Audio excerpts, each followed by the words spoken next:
Justin is a Brooklyn-based writer, director, actor, and performance artist.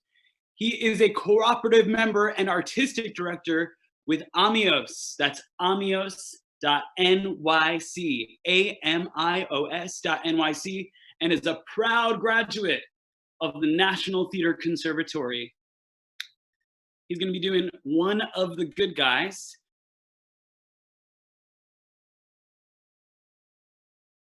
Part one. Okay, so there's this guy. A few months ago, a very progressive female colleague of his called him one of the good ones. When this guy was 40, he thought he'd found the one, but he fucked it up. Now he's 43, but I'm getting ahead of myself. When he was 11, he found his first pubic hairs in the bathroom of a local library, right across from the microfiche. Also, when he was 11, he got his first boner and jerked off the first time in a car next to his sleeping brother and sister to a picture of Yvonne and Yvette's Vielander in a swimsuit issue amidst a pile of Sports Illustrateds with a seatbelt, while his mother read a James Herriot animal novel and his father drove from New York to Vermont, and Julio Iglesias and Willie Nelson were singing To All the Girls I've Loved Before amidst the pounding rain on the windshield. When he was 13, he kissed a girl for the first time. They'd been dating. They had their parents' consent, though she was 2 grades and a year and a half younger than he. He didn't date in high school, though he had crushes. He drank alcohol for the first time. When he was 14, a male friend touched his leg once and he felt a flutter, the kind he thought was reserved for members of the opposite sex. And besides, penises weren't for him, except his own, which he wondered whether was long enough. He didn't date, but he made out with a girl at a party and helped her take off her shirt. He was drunk. She was likely more drunk. That was his first time at second base. He then went to college with no glasses, no braces, less acne. When he was a freshman, he made out with a girl in his dorm room. When she reached into his pants, he made clear that he wasn't comfortable with that, which she accepted, and they resumed kissing. He was home on break shortly after he began seeing his first girlfriend when he and his mom had the talk in a car in the parking lot outside the dry cleaners. It lasted about 30 seconds, during which she said, "Just be safe, okay?" They were both mortified.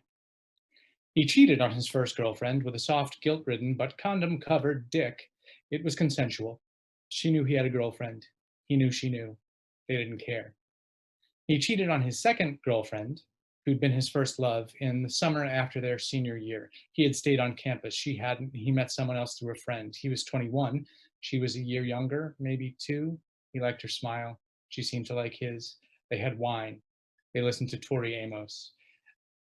Footnote, he had a teacher in grad school a few years later who told him that he didn't get irony. He didn't believe her at the time. So they kissed. He felt less guilt about this second and his last infidelity because he'd strongly suspected his girlfriend had cheated on him that spring. To his knowledge, the woman he was kissing didn't know about his girlfriend, and he had no intention of telling her. The night they drank and kissed wine, she was wearing a black dress and black tights. They were in her apartment off campus, if memory serves, but that's all he remembers about the artifice of this date. They were making out. He had, at this point, slept with both of his girlfriends. He knew nothing of the sexual history of the woman he was kissing. He ran his hands against her tights at the knee and up her thigh. She didn't stop him until he stretched the waistband of her tights in an attempt to put his hands on her skin at the hips. He pulled his hand back, and the kissing continued. A bit later, he tried the same maneuver, only to be rebuffed a second time. Maybe he thought she was being coy. It was only when he tried a third time, and she gently grabbed his wrist, did it occur to him that this was her body, and she was saying no. 3 times. They continued to kiss.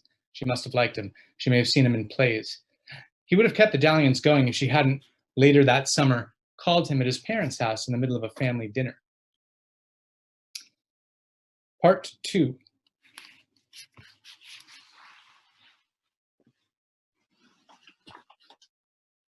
Hi.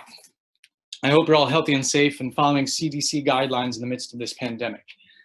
I've been, for all intents and purposes, confined to my apartment since March 13th, which was the last day I worked any of my 3 jobs, though I have been taking socially distant solo walks. I do have 2 roommates, which is nice, but I haven't touched another human in 17 days when I walked across the Brooklyn Bridge to the apartment of the woman I'm seeing. We both since made essential trips to the grocery store.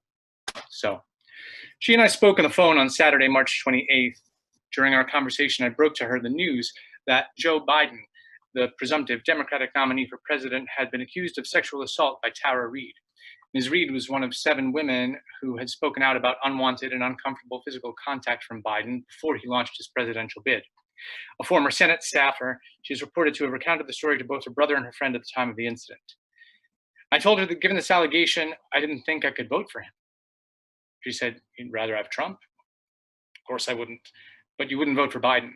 Well, what it looks like he did. Trump? I don't know. All signs point to no. Would you rather vote for someone who sexually assaulted someone or someone who's done it more? She said. And then she said, "Show me a guy who hasn't done it." I mean, it's true of any guy. Like, all guys have done it. Which, all guys. Interlude. A timeline of related and seemingly unrelated events and facts. 1859, Edwin Drake builds the first oil well in the United States in Titusville, Pennsylvania. 1949, hydraulic fracturing begins in the United States. 1990, Antioch College develops its sexual offense prevention policy requiring students to obtain affirmative consent during every stage of sexual interaction. 1991, Joe Biden chairs the all-white, all-male Senate Judiciary Committee during the confirmation hearings of Supreme Court Justice Clarence Thomas. After allowing Clarence Thomas to speak before Anita Hill, the Judiciary Committee refused to take testimony from 3 other women offering stories about Thomas. 1993, Saturday Night Live spoofs the Antioch College policy with its sketch, Is It Date Rape?, with Shannon Doherty and Chris Farley. 1999, former President Bill Clinton is accused of committing rape during his Arkansas gubernatorial campaign in 1978 by Juanita Broaddrick. She's not the only person to accuse Clinton of assault. No fewer than 5 former presidents of the United States have been accused of sexual assault. 2012, Supreme Court Justice Ruth Bader Ginsburg says, "So now the perception is, yes, women are here to stay." And sometimes when I'm asked, when will there be enough women on the Supreme Court? And I say, when there are 9, people are shocked. But there'd been 9 men and nobody's ever raised a question about that. 2015, New York and California passed laws requiring public colleges and universities to apply an affirmative consent guideline. Colorado, Illinois, and Connecticut currently have these guidelines in place as well. 2015, there are 1.7 million oil and gas wells in the United States alone. Note, the United States produces only 20% of the world's oil. 2016, March, Mitch McConnell refuses to hold a hearing on President Obama's nomination of Merrick Garland to the Supreme Court. 2016, October, Donald Trump's Access Hollywood tape is leaked in which he says, "I don't even wait to kiss women. And when you're a star, they let you do it. You can do anything. Grab him by the pussy. You can do anything." 2016, November, Donald Trump is elected president of the United States despite losing the popular vote by 3 million. 2017, between 3 and 5 million people participate in the women's marches around the United States. Approximately 18% of marchers were men. 2018, Brett Kavanaugh is nominated to the Supreme Court. 2018, Christine Blasey Ford alleges that she was sexually assaulted by Brett Kavanaugh. 2018, Brett Kavanaugh is confirmed to the Supreme Court. 2019, by April 8th, 7 women have alleged that Joe Biden has physically touched them in ways that made them feel uncomfortable. 2019, April 29th, Biden launches his presidential campaign. 2019, 6% of Fortune 500 CEOs are women, an all-time high. 1% of oil and gas CEOs are women.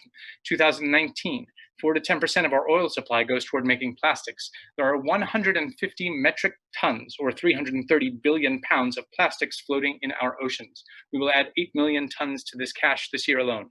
2019, 43 allegations of sexual misconduct, including 26 instances of unwanted touching, are detailed against Donald Trump in the book, All the President's Women.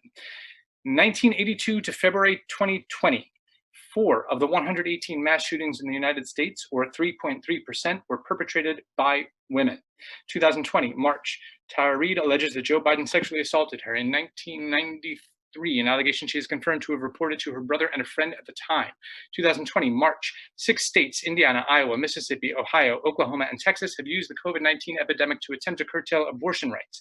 2020, as of today, 1,266,613 people have been infected by the coronavirus, or approximately as many people as live in Dallas.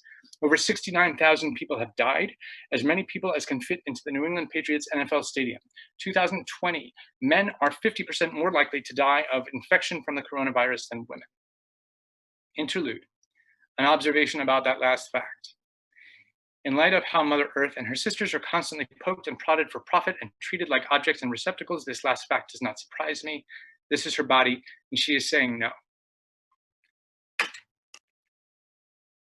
Part 3.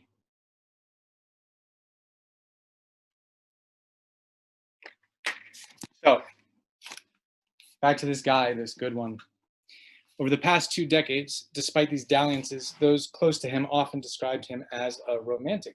He really loved my cousin Vinny, after all. While he hasn't cheated since he was 21, he's been in a half-dozen committed relationships, and his eye has wandered in all but the last. How good, how romantic. He liked when Harry met Sally, too. Over the past 2 decades, this good guy, this romantic, has slept with about 30 women, which might also qualify him as a womanizer. Even his best relationships had an expiration date of 2 years, including the one with the person he thought was the one with whom he'd begun planning a life together. But he's probably seen Dirty Dancing more than any other movie. If you haven't put it together yet, this good guy, this romantic, is me.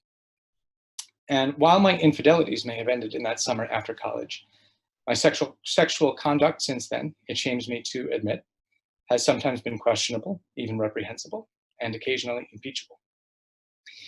In a draft of this, I had written out in detail what I believe to be an exhaustive list of these offenses. I felt it was important that I be able to say to account for my behavior, what I've done.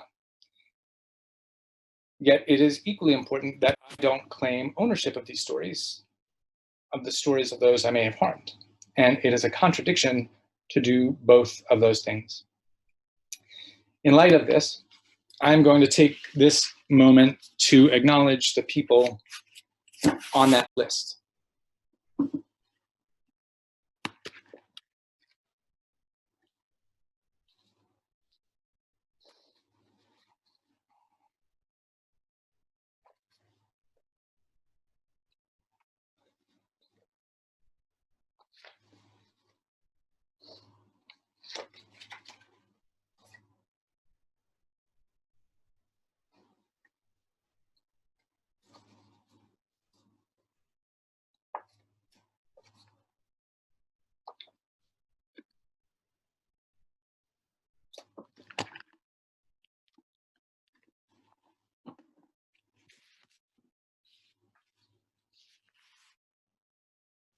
Part 4.